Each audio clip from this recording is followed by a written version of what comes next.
Hi guys, this is Jeff at Slavens Racing. I just want to let you know that the build has begun on a new 2022 GASGAS EC300. That's the Enduro version. It's comparable to the TE Husqvarnas and the XCW KTMs.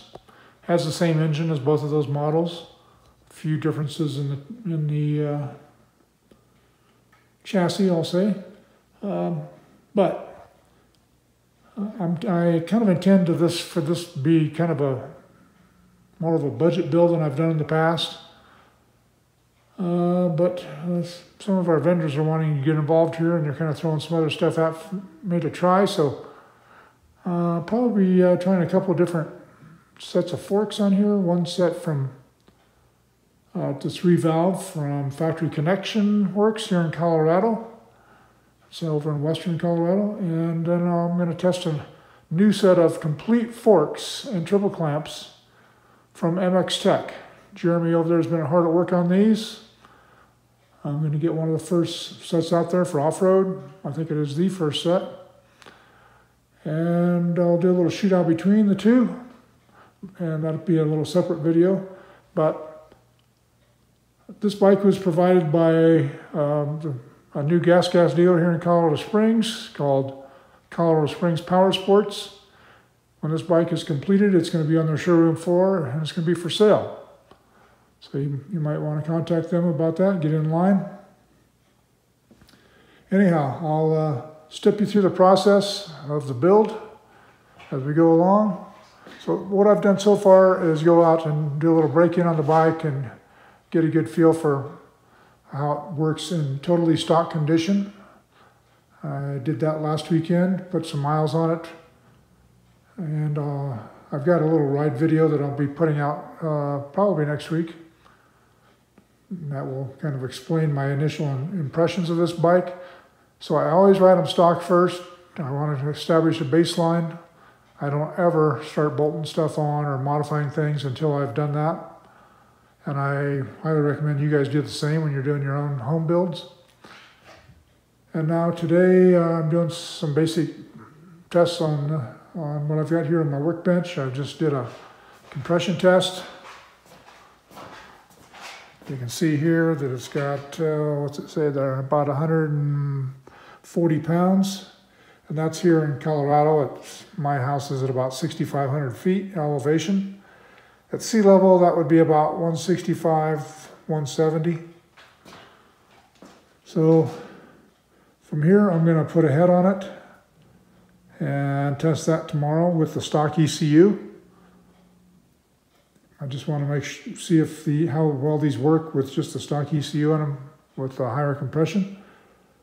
And I'll let you know how that works out when I get back from that ride. But like I said before, I'll take you through all the steps of the build. In the past, I've kind of just built them and then went over with you afterwards, but I'm going to do a little more detailed build now. I've got a little more free time now. I'm kind of going into a semi-retirement mode, spending a lot less time in the office and a lot more time in my man cave and out on the trail testing and developing products. And so I'll be doing some ride videos as well. But I'll step you through this process, guys. Just stay tuned. And I'll get back to you. Okay, after I did the compression test on the stock engine, I removed the head and the cylinder. And I did that because I pulled the cylinder because I wanted to look at the piston to make sure it wasn't scuffed when they had it on the dyno at the factory, because they dyno all their engines. And I also wanted to, check the clearances. And then while I was there, I put in a thinner base gasket, so I essentially decked the cylinder. You don't have to machine them to deck them. If you have a stack of gaskets on there, you can just remove some of those, or basically install a thinner one, which is what I did.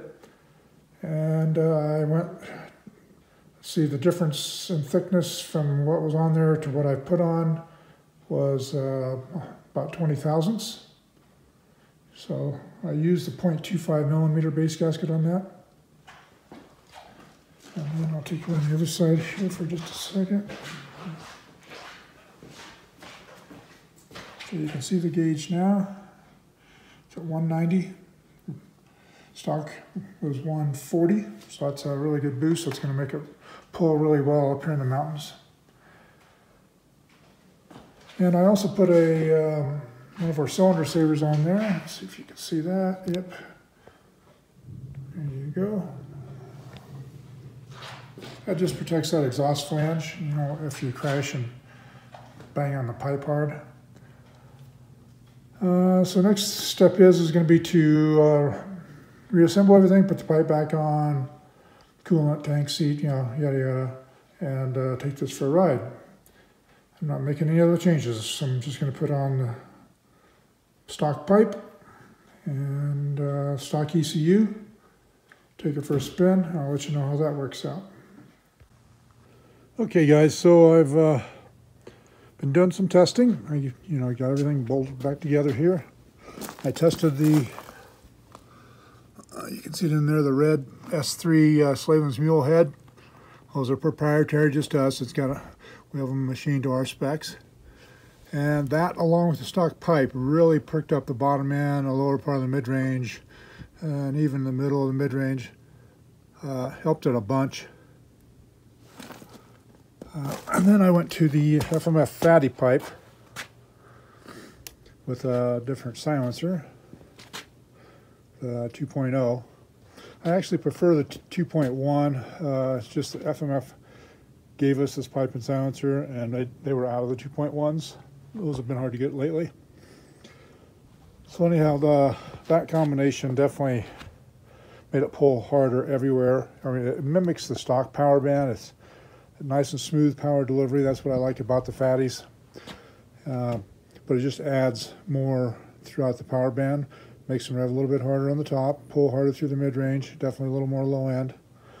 It's not like the gnarly. The gnarly is all bottom end and mid-range with no top end hardly. This is the pipe I prefer to use. So the bike, the build is basically done. So I'll go over it with you here. So you can see I've changed the wheels out on this bike. And normally I don't do that because there's nothing wrong with the stock wheels as far as reliability. But what I didn't like is that they just, those silver hubs with silver rims were just too plain Jane for me. I wanted to perk this bike up a little bit. So these Warp 9 wheels are fantastic. We only order them with the Elite rims, which is their top line rim. We've had excellent luck with those. We've been selling these for years, never had a single complaint. I've used them on my bikes, never had any problems. They're an excellent wheel set. Down here we put the TM lower fork guards on. Those are really brute, definitely give you a lot of protection. Show you over here on this side. This side they wrap around a little and back a little farther. And obviously you can see we've changed the graphics on the bike. I just thought that in stock form it had too much white. I didn't like all the white in the back part of it, so I changed that to red. Alright, so back up front here, factory suspension forks, fork revalve, excuse me. So I revalved and resprung them. We went up just one rate on both ends for kind of an average size KTM rider. And I've already tested these. I've tested, it's Greg over there that runs the place. He does excellent work, very anal about every little detail. He tests constantly in rocks and roots, and his setups are very nice for that type of riding, rocks and roots, single track. But yet they don't wallow in the whoops or the faster sections. They still stay up in the travel. I can't say enough good about Greg's work. He's a great guy, a real honest guy. And that honesty is becoming harder and harder to find these days and throughout all industries. So what he did was, the springs help hold it up in the travel more than the way he valved it helps hold it up in the travel, but yet it makes it really compliant in the rocks and the roots. Let's see what else is up front here. Oh, we put on a Kendall Washougal front tire. I'm not a fan of Dunlop knobbies. I'm sorry, no offense to Dunlop, but They're okay, especially the first couple of rides. They're pretty good, but once they get rounded off, I don't care for them at all. We got bulletproof design radiator guards in here, and we're a big fan of those. They're very, very popular. And we've got the strap kit on there. I've got a separate video on that strap kit, which is a bunch of these big O-rings on here. So if you want to see that, we've got a separate video on our site about those and on our YouTube channel. Keyline pipe guard. This is the one that I use on my own personal bikes. Sounds like we got a Harley coming up the street now. It's crap.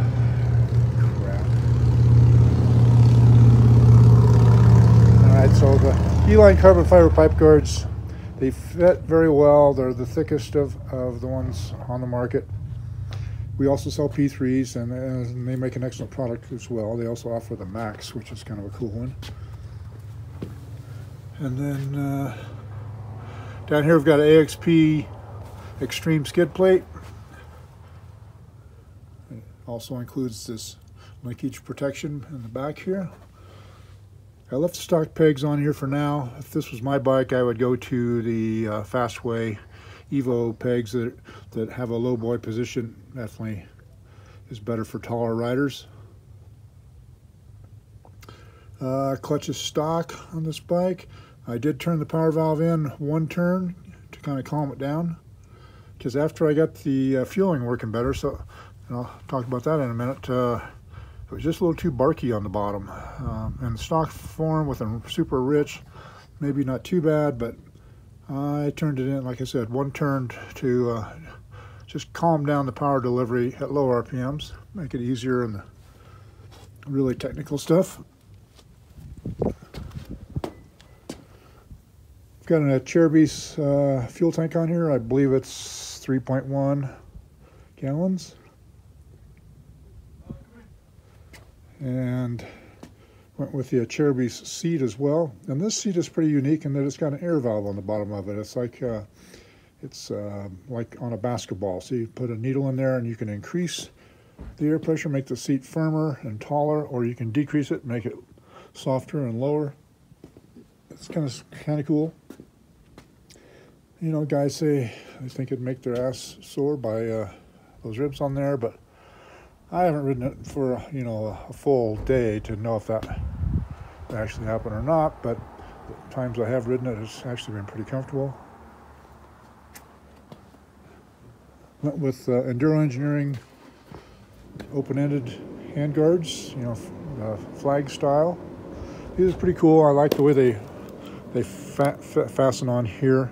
They fasten onto the master cylinder, brake master cylinder, and then the clutch master cylinder over there. As opposed to a lot of them that bolt to the bars, they can still spin easily on just an easy tip over. Run the stock ODI grips. And I've got XC gear Mako Handlebar Mount. It's got the elastomers in here. If you've never used one of these, you should. I mean, they work excellent. They really get rid of any vibration, the small trail hack. I'm an old guy and I'm trying to preserve my body so I can ride as long as possible. And these definitely help with, like if you have wrist or hand issues, elbow issues, shoulder issues. They make a huge difference. At the end of the day, I guarantee you 100% that you'll feel much better. So Lance down at XC Gear is working on a cable guide, but I made my own here, and I made it out of a piano wire, and I made it in the shape of a G for GASGAS for this project. It just took me a couple minutes to bend that and put that together. What else am I missing over here? Oh yes, the revalved rear shock. Also went up one spring rate on that. And Greg at Factory Connection Works also did a great job revalving it.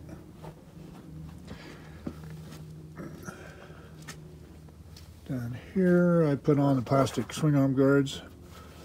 These are a big seller for us. They're very popular, and I fully understand why. They really keep your swing arm looking good. You know, if you tear these up, you can replace them, obviously. And then I bolt them on because the way they come, they just have zip ties. And I've seen a few of these on the trail. You know, you brush up against a rock, or you take a digger and you tear them off of there. So I always put that screw on them. I've got a separate video on that as well. And as you can see on the back here, it's also got the Warp 9 wheel on the back, 18-inch. And I forgot to mention that both ends have tubeless. I'm a huge fan of tubeless. I've been using them since their inception, and they've improved a lot over the years. It's an excellent product. Really, I mean, I like to control how much air is in my tire. Like on this JX8, I'm running, you know, I run 4 to 6 pounds in those, kind of depending on where I'm going. And on the front, a lot of guys with the tubeless, they lower the front sway down. I don't really agree with that because it makes the tire roll when you really stuff it into a turn. You know, if you're putting along, that's okay, but if you're riding a little harder, it's not so great. I run 11 to 12 PSI in the front. Let me see what else is here on this side of the bike.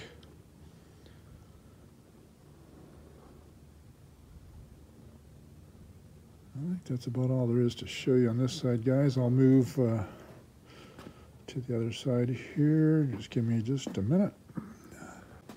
Okay, guys, now we're on the left side of the bike. I think I forgot to mention that the rear tire, it's a IRC JX8. That's definitely my go-to tire right now for any type of extreme riding. It's very gummy and gives excellent traction.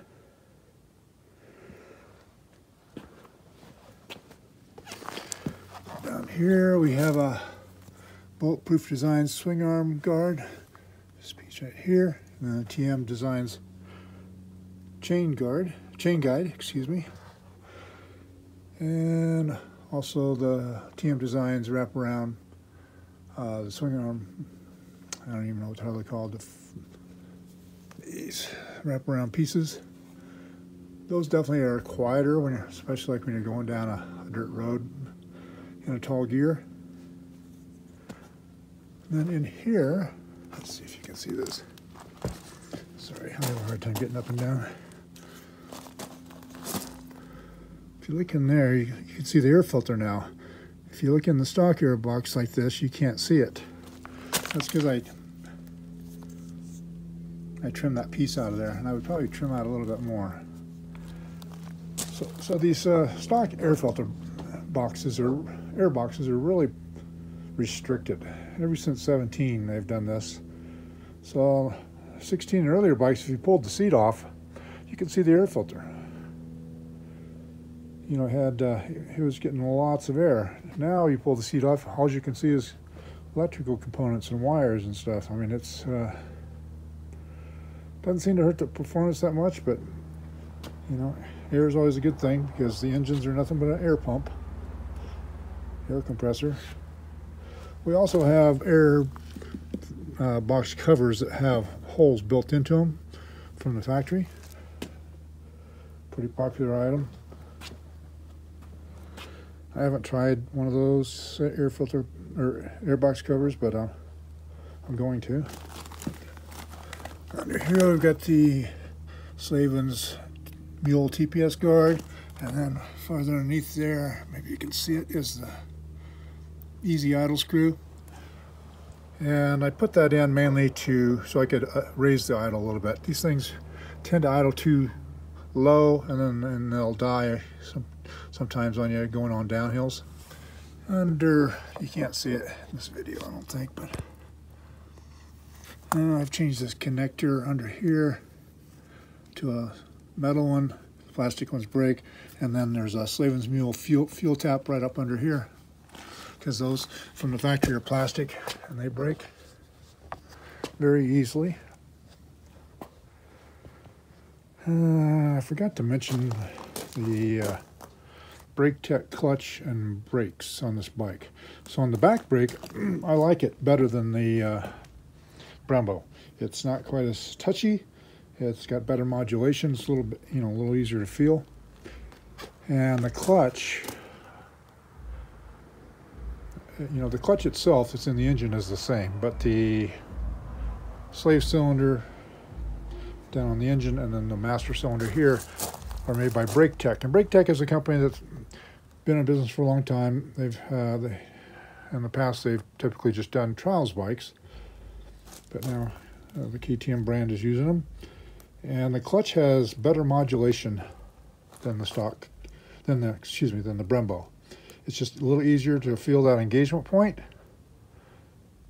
And, that doesn't matter a lot to me because I use automatic clutches, the Recluse, but for those of you who don't, that's, that's a nice benefit, nice bonus. The Brake Tech front brake, I'm not as impressed with. It's not as good as the Brembo. It's a little bit weaker, and this bike came with some air in it, so it was a little bit mushy. I felt some other ones on the showroom floor, and they were a little mushy too, so make sure you get that air out of them to make them have a really solid lever feel, and that will improve the performance quite a bit, but it's not as strong of a brake as the Brembo, and I like a super strong front brake. Rather than the expensive Brembo, master cylinder, line, and caliper, I would prefer to change the disc rotor. We've got larger discs with a different mount for, I think, they're $150, made by Galfer, which is who makes the stock rotors, and that will definitely make that front brake stronger. Excuse me, that'd be my recommendation. I also wanted to show you these handlebars. Astra Off-Road, they're made in, I don't know where they're made, but the company's out of Canada. Really nice guys. I think they've got a good product here, but this is not my own personal bike, so I'm not going to be riding this long enough to know if those bars work for me or not. Their goal with their bars is rider position. And this bar, I don't know what this one's called, but it's very flat, doesn't have much rise and doesn't have much sweep. And I'm fine with both of those. I put on the spacer down here. This is a 10 millimeter spacer. If it was for me, I'd put on a 15 millimeter spacer. But for the average guy, I think that 10 is great. And like I said, what they're trying to do with their bar bends is get the rider in a better position, a better attack position, so you stay more forward on the bike and ride more like the professional guys do. I don't know if we're going to bring these in or not. I'd like to hear some comments from you guys if you've used them or not. I don't like the price point on them is my hang up with them mostly, because they're pretty pricey, especially by the time we import them in from Canada and pay shipping and possibly duties and stuff. So let's see, guys. I'm thinking we're about done with this video. The bigger tank. So let's just kind of review here a little bit. Oh, I know what I forgot. The gearing. It's 1350, and this is the EC model. So it's got the semi-wide ratio transmission. It's got a good low first gear, and I do not like changes in gearing on these. Some guys complain that there's a little bit of a gap between first and second gear, and my solution to that is to build more horsepower, which this bike has. I put the high compression head on it. It's also got a Kuber ECU under the seat. Oh, just about forgot about that. So underneath that wild looking seat is a Kuber ECU, and it really cleaned up the fueling on this thing. In stock form, when you first start them up and take off down the trail, you might possibly foul a plug. They're that rich. I mean, they really are loaded up on blubber. They're really rich in stock form.